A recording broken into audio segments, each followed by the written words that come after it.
ကျွန်တော်တို့ကစိတ်နဲ့အရာဝတ္ထုတွေကိုရွှေ့ပြောင်းနိုင်ခဲ့မယ်ဆိုရင်အဲ့ဒီစွမ်းအားကိုကူညီဖို့အတွက်သုံးပါလားဒါမှမဟုတ်တိုက်ခိုက်ဖို့အတွက်သုံးပါလားဆိုတာကိုစဉ်းစားဖို့ကြလာ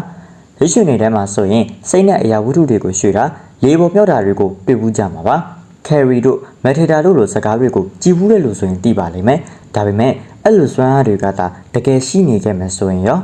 အခုကျွန်တော်ပြပြပေးသွားမယ့်အကြောင်းအရာတွေက telekinesis လို့ခေါ်တဲ့စိတ်နဲ့အရာဝတ္ထုတွေကိုရွှေ့ပြောင်းနိုင်တဲ့စွမ်းအားနဲ့ precognition လို့ခေါ်တဲ့အနာဂတ်ကိုကြိုမြင်နိုင်တဲ့စွမ်းအားတွေအကြောင်းပဲဖြစ်ပါတယ်ဗီဒီယိုလေးမစခင်မှာကျွန်တော် channel လေးကို subscribe မလုပ်သေးဘူးဆိုရင် subscribe လုပ်ထားခဲ့ပြီးတော့ဒီရဲ့ comment လေးကိုနှိပ်ထားခဲ့ဖို့တောင်းဆိုလိုက်ပါစ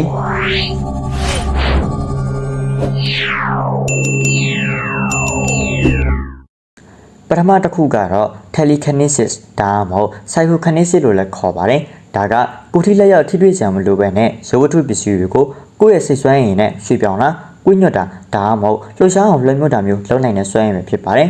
telekinesis နဲ့ psychokinesis ကိုတော့အတူတူပဲလို့သတ်မှတ်ကြပေမဲ့တချို့သူတွေကတော့အသေးစိတ်ခွဲခြားထားကြပါတယ်ဥပမာ pre-boga လို့ကြီးမားတဲ့အရာတွေကိုရွှေ့တာက macro-psychokinesis ဖြစ်ပြီးတော့ azarot လိုက်တာမျိုးလို့တင်းငယ်တဲ့ကွက်လန်ဖြစ်စဉ်တွေပေါ်မှာလွှဲမြွတ်တာမျိုးကတော့ micro-psychokinesis လို့သတ်မှတ်ပါတယ်နောက်တစ်ခုကတော့ precognition ပဲဖြစ်ပါတယ်ဒါကတော့အနာဂတ်မှာဖြစ်လာမယ့်အဖြစ်အပျက်တွေကိုအိမ်မက်တွေအမြင်အာရုံတွေဒါမှမဟုတ်ပြည့်ထန်တဲ့အလိုလျောက်သိစိတ်တွေကနေတဆင့်တိုးတိရှိနိုင်တဲ့စွမ်းရည်ပဲဖြစ်ပါတယ်clairvoyance လိုမျိုးတခြားတနေရာမှာဖြစ်နေတာတွေကိုမြင်ရတဲ့စွမ်းရည်နဲ့မတူဘဲနဲ့ precognition ကတော့နောက်ပိုင်းမှာဖြစ်လာမယ့်အရာတွေကိုမြင်နေရတာပဲဖြစ်ပါတယ်။တကယ်လို့ဒီစွမ်းအားတွေကတကယ်မှန်နေခဲ့မယ်ဆိုရင်ကျွန်တော်တို့သိထားတဲ့ယူဘဗေဒ၊ဇီဝဗေဒနယ်ပယ်တွေပြင်မှာလူသားတွေရဲ့လွတ်လပ်တဲ့ဆန္ဒတကယ်ပဲရှိနေလားဆိုတော့ကိုပါအခြေခံကြစိန်ခေါ်လိုက်တယ်လို့ဖြစ်သွားမှာပါ။ဒါကြောင့်ဒီစွမ်းရည်တွေကလူသားတယောက်ရဲ့အမြင့်ဆုံးစွမ်းရည်ဖြစ်မလား။ဒါမှမဟုတ်လိမ်ညာထားတာလားဆိုတာကတော့စဉ်းစားစရာပဲဖြစ်ပါတယ်။ဒီလိုစိတ်ဆွဲရည်နဲ့ပတ်သက်ပြီးတော့အသေးချာမှတ်တမ်းတင်ထားခဲ့တဲ့အငင်းပေါ်စရာအကောင်းဆုံးဖြစ်စဉ်ကိုပြပြရမယ်ဆိုရင်တော့နီနာကိုလက်ဂျီနာရဲ့ဖြစ်ရဖြစ်ပါတယ်။သူမက1926 1990ဝန်းကျင်မှာနေထိုင်ခဲ့တဲ့ရုရှားအမျိုးသမီးတဦးဖြစ်ပါတယ်။1960ပြည်လွန်နယ်တွေတုန်းကဆိုဗီယက်ပြည်ထောင်စုကစိတ်ဆွဲရည်သူရည်သနာတွေအတွက်ရင်းနှီးမြှုပ်နှံမှုတွေအများကြီးလုပ်ခဲ့တဲ့ကိုဝကာလာကနေစတင်ခဲ့ပါတယ်။အဲ့ဒီချိန်မှာ KGB နဲ့ဆိုဗီယက်သိပ္ပံအကယ်ဒမီလို့အဖွဲ့အစည်းတွေရဲ့စစ်စစ်စမ်းသပ်မှုတွေကိုပါခံခဲ့ရတဲ့သူကနီနာကိုလက်ဂျီနာရဲ့ဖြစ်ပါတယ်။ဒါကြောင့်သူမကိုကိုဝရဲ့ psychic organ လို့တောင်တချို့ကသတ်မှတ်ခဲ့ကြပါတယ်။သူမရဲ့အထင်ရှားဆုံးစွမ်းရည်တွေကတော့အံ့ဩစရာဖြစ်ပါတယ်။ဥပမာစပွဲပေါ်မှာတင်ထားတဲ့တန်လက်အိမ်များအကိုကိုယ့်ရဲ့စိတ်အာရုံနဲ့ရွှေ့ပြောင်းစေတာစားဖို့အသေးစားလေးတွေကိုလေထဲမှာပြပြတာအားလုံးထဲကအထူးခြားဆုံးကတော့စားရည်ထဲမှာနှစ်ထားတဲ့ကျက်ဝတ်အစိမ်းရဲ့အနှစ်နဲ့အကာကိုလက်နဲ့မထိဘဲနဲ့စိတ်နဲ့ခွဲထုတ်နိုင်တာပဲဖြစ်ပါတယ်ဒါပေမဲ့ဒီလိုစွမ်းရည်တွေသုံးတဲ့အခါမှာသူမအတွက်တကယ်ကိုကြီးမားတဲ့ကိုယ်ခန္ဓာစိတ်ပိုင်းဆိုင်ရာဝန်ထုတ်ဝန်ပိုးတွေရှိခဲ့တယ်လို့မှတ်တမ်းတွေမှာအတိအကျဖော်ပြထားပါတယ်စံတတ်မှုတစ်ခုလုပ်ပြီးရဲ့နောက်မှာဆိုရင်သူမကအကြီးအကျယ်မောပတ်နေတာနှလုံးတွေမှုံသွားပြီးတော့အမြင်အာရုံတွေထိခိုက်တာ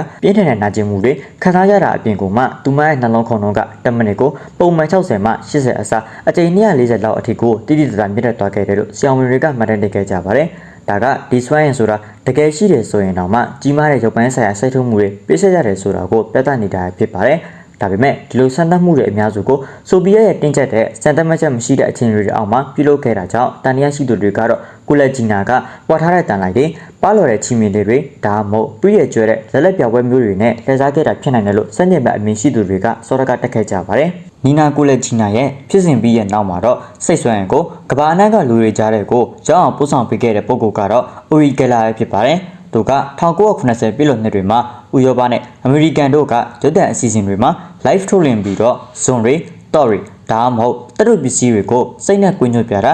ရင်းနေတဲ့နိုင်တွေကိုပြန်လည်လက်ပတ်စီတာမျိုးတွေကိုလုပ်ပြခဲ့ပါတယ်အငင်းပွားစရာဖြစ်ခဲ့ပေမဲ့ Stanford Research Institute ကသူ့ရဲ့စွမ်းရည်ကအလေးနက်ထားစဉ်းစားသင့်တယ်လို့တော့ကောက်ချက်ချခဲ့တာကြောင့်သိပ္ပံပညာအရအတိမတ်ပြုမှုကိုရတယ်လို့ဖြစ်ခဲ့ပါတယ်ဒါပေမဲ့ဒီလိုစိတ်ဆွမ်းရည်ရှိတယ်ဆိုတဲ့သူတွေအတွက်အကြီးမားဆုံးစိန်ခေါ်မှုကတော့ Nametal State Musician ဖြစ်တဲ့ James Randi လို့လူသိများတဲ့ The Amazing Randi ရဲ့ဖြစ်ပါတယ်။ Randi ကစိတ်ဆွမ်းရည်ရှိကြောင်းတက်ပြနိုင်တဲ့သူတိုင်းကိုသူ့ရဲ့ဂရာတသန်းစိန်ခေါ်မှုကိုကန့်လန့်ခဲ့တဲ့သူဖြစ်ပါတယ်။ Randi ကဂယ်လာရဲ့ဇွန်ကွေးတာမျိုးတွေကပြိတ္တကိုစိတ်လဲသွားအောင်လှည့်စားတဲ့တာမန်လက်လက်ပြကွေတွေတက်ပဲဖြစ်ကြောင်းကိုသူကိုယ်တိုင်အလွယ်တကူပြန်လည်လွတ်ပြခြင်းအဖြစ်တက်ပြခဲ့ပါတယ်။ဂဲလာကစက်တတ်မှုတွေမလုပ်ခင်မှာပစ္စည်းတွေကိုလက်ထဲမှာကင်ထားပြီးတော့လှုပ်ဝက်ဖီအားပေးကွင်းညွတ်တာမျိုးတွေလုပ်ခဲ့တာဖြစ်နိုင်တယ်လို့တနက်သမားတွေကအခိုင်အမာပြောကြတာကြောင့်ဂဲလာရဲ့စွမ်းရည်ကဖြည်းဖြည်းမှုတက်တက်လာဆိုတဲ့အငင်းပွားမှုတွေဒီနေ့အထိရှိနေစေဖြစ်ပါတယ်။ telekinesis လိုမျိုးအရာဝတ္ထုရှိပေါင်းတာတွေကလက်ဆောင်မှုဖြစ်နိုင်တဲ့ဆိုတဲ့အမြင်ပင်ရှိပေမဲ့ precognition လို့ခေါ်တဲ့အနာဂတ်ကိုကြိုမြင်တာမျိုးကတော့တကယ်ကိုကြောက်စရာကောင်းတဲ့အပိုင်းပဲဖြစ်ပါတယ်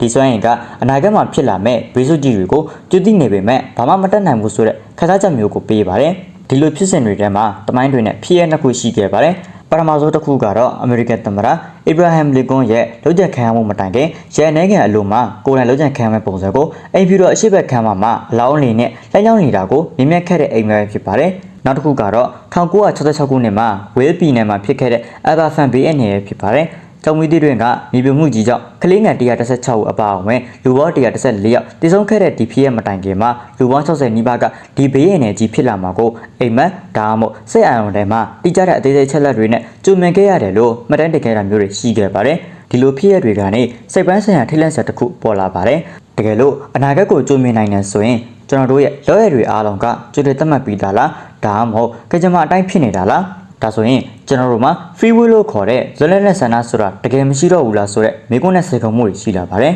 ။တိတ်ပဲနေကြအထောက်အထားမခိုင်ပါပေမဲ့လူတွေကဘာကြောင့်ဒီစွမ်းရည်တွေကိုဆက်ပြီးတော့ယုံကြည်နေကြတာလဲ။ဒီအတွက်ကိုဖြစ်ရှင်းပေးနိုင်မဲ့တခြားသော theory တွေလည်းရှိနေပါတယ်။ပထမတစ်ခုကတော့ quantum theory ပဲဖြစ်ပါတယ်။လူအောင်တော်က quantum စကိန်းနီးယာမှာတွေနဲ့ level နေတဲ့ဖြစ်နိုင်တာကြောင့်ကျွန်တော်တို့ရဲ့စိတ်ကစကြဝဠာရဲ့အခြေခံဖြစ်နိုင်ခြေသဘောတရားအလုံးကိုလွှမ်းမိုးနိုင်တယ်လို့ယူဆရပါတယ်။နောက်တစ်ခုကတော့စေးမဟုတ်ပဲစေကူတာနိုင်တယ်လို့ထင်မှတ်ရတဲ့အကျိုးတရားမှုကိုစဉ်းစားကြည့်ဖို့ဖြစ်ပါတယ်။စိတ်ရဲ့စွမ်းအားကကိုယ်ခန္ဓာကိုလွှမ်းမိုးနိုင်တယ်ဆိုရင်ပြမအရာဝတ္ထုတွေကိုပါလွှမ်းမိုးနိုင်တဲ့စိတ်ပန်းဆိုင်ရာအကျိုးတရားမှုမျိုးကိုဖြစ်ပေါ်လာနိုင်တာမဟုတ်ဘူးလား။နောက်ဆုံးအနေနဲ့ဒီဖြစ်ရတွေကပြတ်သက်သူရဲ့ဖြောပြမှုမီဒီယာရဲ့ဖန်တီးမှုနဲ့ပရိသတ်တို့ရဲ့လူကြီးစိတ်တို့ကပေါင်းစည်းလိုက်တဲ့အခါမှာတော့စိတ်ဆွမ်းရင်ဆိုတာတကယ်ရှိနေသလားဆိုတဲ့စိတ်ပန်းဆိုင်ရာအမတရားတစ်ခုကိုဖန်တီးလိုက်တယ်လို့ဖြစ်နေတာလားဆိုတဲ့မေးခွန်းလည်းရှိနေပါတယ်။တစ်ဖက်မှာကယုံကြည်စရာကောင်းတဲ့တတိထောက်ဆိုချက်တွေရှိနေပြီးတော့နောက်တစ်ဖက်မှာကတော့တက်ရွယ်ပညာရဲ့အေးဆက်တဲ့စီးမီတွေကညှဉ်းဆန်နေတာကိုတွေ့ရပါတယ်။ဒါဆိုရင်နောက်ဆုံးမေးချက်ရှိရဲ့မေကွန်ကကျွန်တော်တို့ကလူအောင်တော်နဲ့ပတ်သက်တဲ့အခြေခံကြတဲ့အရာတစ်ခုခုကို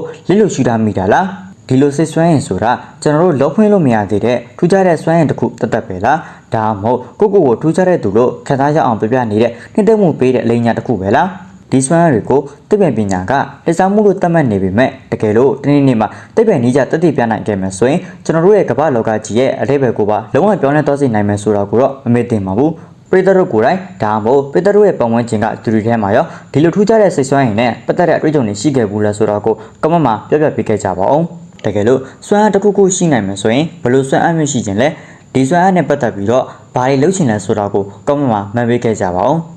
အခု view လေးကိုကျွန်တော်တက်တဲ့ဆိုရင်လည်း like and share ထားပြီးတော့ကျွန်တော် channel လေးကို subscribe မလုပ်သေးဘူးဆိုရင်လည်း subscribe လုပ်ထားပြီးတော့ဘေးကခေါင်းလေးကိုနေထားခဲ့ဖို့တောင်းဆိုလိုက်ပါရစေ